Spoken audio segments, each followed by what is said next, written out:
ሰላም ጤና ይስጥልኝ እንደምንላችኋል ውድ ተመልካቾቻችን ከአባይ ቴሌቪዥን የሚተላለፍላችሁ የዕለተ ሐሙስ ጥር 28 2018 ዜና ላፍታ የመረጃ ሰዓታችን ተጀምሯል። የፕሪቶሪያ የሰላም ስምምነት አፈጻጸምን የሚከታተለው የአፍሪካ ህብረት የባለሙያዎች ቡድን ከረፍት በኋላ ወደ ትግራይ መመለሱን ማስታወቁን የህዝብ ተወካዮች ምክር ቤት ዲያቆን ዳንኤል ክብረትን የኤቢሲ ቦርድ ሰብሳቢ አድርጎ መሾሙን ከአውሮፕላን ነዳጅ በስተቀር የሌሎች የነዳጅ ምርቶች የችርቻሮ መሸጫ ዋጋ በነበረበት እንደሚቀጥል የንግድና ቀጠናዊ ትስስር ሚኒስቴር ማስታወቁን ጨምሮ ሌሎች መረጃዎችን ይዘንላችሁ ቀርበናል። ዜናዎችን እየመራው ሀና ፍስሐ ከእናንተ ጋር ቆይታ አድርጋለሁ። አብራችሁን ቆዩ።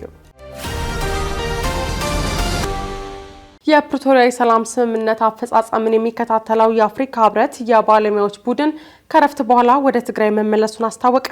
በፌዴራል መንግስትና በምርጫ ቦርድ ህጋዊ ሰውነቱ በተሰረዘው የህወሓት ቡድን መካከል የተፈረመውን የፕሪቶሪያውን የሰላም ስምምነት አተገባበር የሚከታተለው የባለሙያዎች ቡድን ከረፍት በኋላ ዳግም ለስራ መሰማራቱን የአፍሪካ ህብረት የፖለቲካ ጉዳዮች ሰላምና ጸጥታ ቢሮ ገልጸዋል። ቢሮ የባለሙያዎች ቡድን የስምምነቱን አፈጻጸም የመከታተል ወሳኝ ተግባራቸውን እንደገና ጀምረዋል ብሏል። ባለሙያዎቹ ቁጥጥር ከሚያደርጉባቸው ሂደቶች መካከል በውጊያ ሲሳተፉ የነበሩ ታጣቂ ኃይሎች ትጥቅ መፍታት፣ እንዲበተኑ ማድረግና ከህብረተሰቡ ጋር መልሶ ማዋሃድን የሚመለከተው አንዱ ነው። ከቀያቸው የተፈናቀሉ ሰዎች መልሶ ማስፈር፣ የኢኮኖሚያዊና ማህበራዊ አገልግሎቶች ዳግም መጀመር፣ የሰብአዊ እርዳታ አቅርቦትን ማመቻቸትና የሰላማዊ ሰዎችን ደህንነት ማስጠበቅን የተመለከቱ ጉዳዮችም ባለሙያዎቹ የመከታተል ኃላፊነት ተጥሎባቸዋል። እነዚህን ጉዳዮችን ለመከታተል በትግራይ ክልል ተሰማርቶ የቆየው የአፍሪካውያን የባለሙያዎች ቡድን የአስተዳደር ረፍት ወስዶ እንደነበር የአፍሪካ ህብረት የፖለቲካ ጉዳዮች ሰላምና ጸጥታ ቢሮ ዛሬ ባሰራጨው መረጃ አመልክቷል። 5 የቡድኑ አባላት መቀሌ አሉላ አባ ነጋ አየር ማረፊያ መድረሳቸውን የሚያሳዩ ፎቶችንም ቢሮ በኤክስ ገጹ አጋርቷል። የአፍሪካ ህብረት የፕሪቶሪያውን የግጭት ማቆም ስምምነት አፈጻጸም የመከታተልና የማረጋገጥ ኃላፊነት የተሰጠውን ተልዕኮ ይፋ ያደረገው በታህሳስ 2015 ዓ.ም ነበር። በዚሁ ተልዕኮ ስር የተካተቱ ከኢትዮጵያ፣ ኬንያ፣ ናይጄሪያና ደቡብ አፍሪካ የተውጣጡ 21 ወታደራዊና የሲቪል ባለሙያዎች ኃላፊነታቸውን ሲወጡ ቆይተዋል።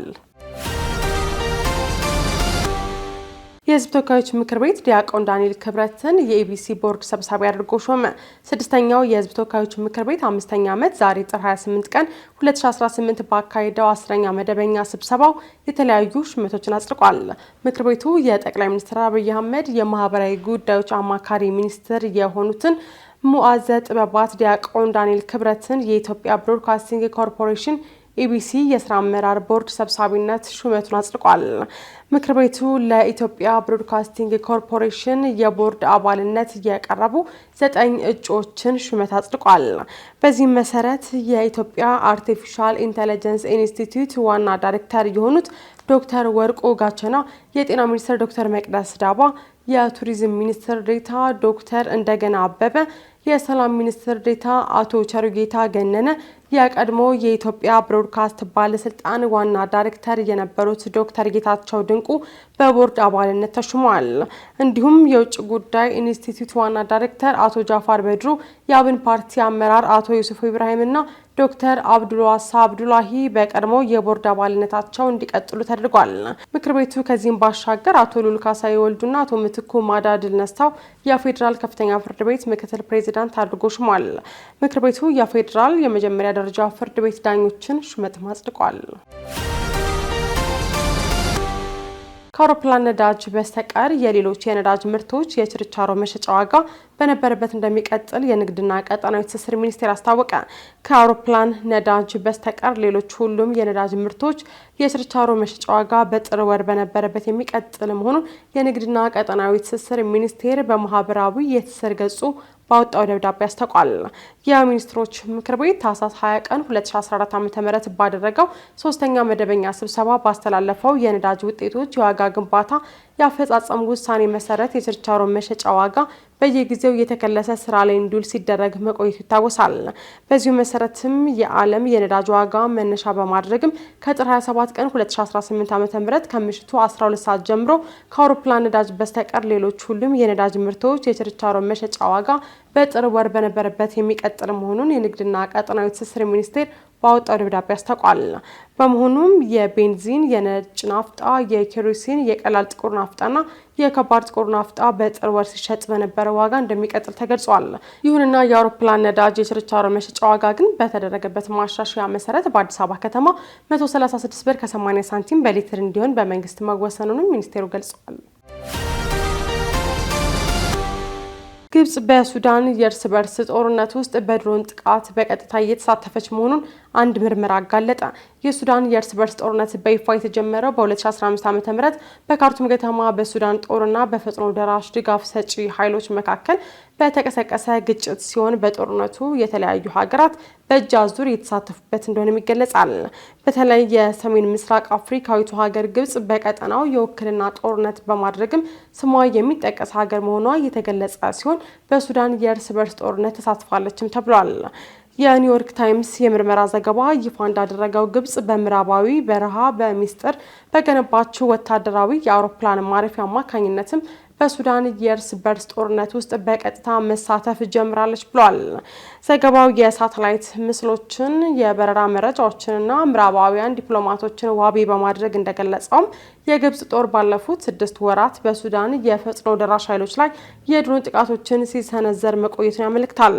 ጥቃቶቹ የሚነሱትም በግብጽና ሱዳን ድንበር አቅራቢያ በሚገኘው ምስራቅ ኦዊናት የግብርና ፕሮጀክቶች ውስጥ ተሸሽጎ ከሚገኘው ወታደራዊ ጣቢያ መሆኑም ተገልጿል። ጣቢያው ሲታይ ሲቪል ቢመስልም የሳተላይት ምስሎች ግን ሁለተኛ የአውሮፕላን ማኮብኮቢያ 17 ያህል የአውሮፕላን ማቆሚያዎችና ዘመናዊ የሳተላይት መገናኛ ዘዴዎች መገንባታቸውን ያሳያሉ ተብሏል።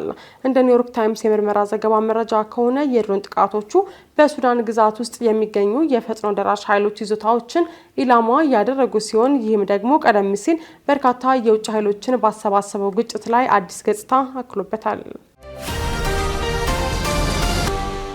ቻይና አሜሪካ ለታይዋን የጦር መሳሪያ ስታቀርብ መጠንቀቅ አለባት ስትል በፕሬዝዳንቷ በኩል አሳሰበች። የቻይና ፕሬዝዳንት ሺ ጂንፒንግ የአሜሪካ ፕሬዝዳንት ዶናልድ ትራምፕ ለታይዋን የጦር መሳሪያ ሲያቀርቡ ጥንቃቄ የተሞላበት እንዲሆን አሳስበዋል። ከአሜሪካ ፕሬዝዳንት ዶናልድ ትራምፕ ጋር በስልክ ውይይት ያደረጉት ፕሬዝዳንት ሺ ደሴቷን በቻይናና በአሜሪካ ግንኙነት ውስጥ በጣም አስፈላጊ ጉዳይ ሲሉ ጠርተዋታል። በተጨማሪም ከዋሽንግተን ጋር ላላቸው ግንኙነት ትልቅ ቦታ እንደሚሰጡና ሁለቱም ወገኖች ልዩነታቸውን ለመፍታት መንገዶችን እንደሚፈልጉ ተስፋ እንደሚያደርጉ መናገራቸውም ተዘግቧል። ትራምፕ በበኩላቸው የስልክ ውይይቱን እጅግ በጣም ጥሩና ረጅምና ጥልቅ ሲሉ ገልጸውታል።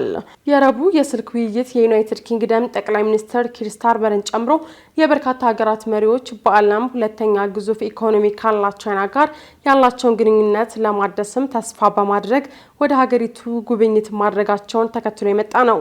ትራምፕ በሚያዝያ ወር ቻይናን ለመጎብኘት ያቀዱ ሲሆን ይህንንም ጉዞ በጣም በጉጉት እጠብቃለሁ ሲሉ ተናግረዋል።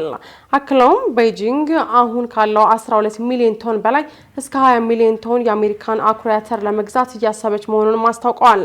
ከቻይና ጋር ያለን ግንኙነትና እኔ ከፕሬዚዳንት ዢ ጋር ያለን የግል ግንኙነት እጅግ በጣም ጥሩ ነው ያሉት ፕሬዚዳንት ትራምፕ ሁለታችንም በዚህ መንገድ መቀጠል ምን ያህል አስፈላጊ እንደሆነ እንገነዘባለን ሲሉ በትሩዝ ሶሻል ማህበራዊ ድረገጽ ልጥፋቸው ላይ አስፍረዋል።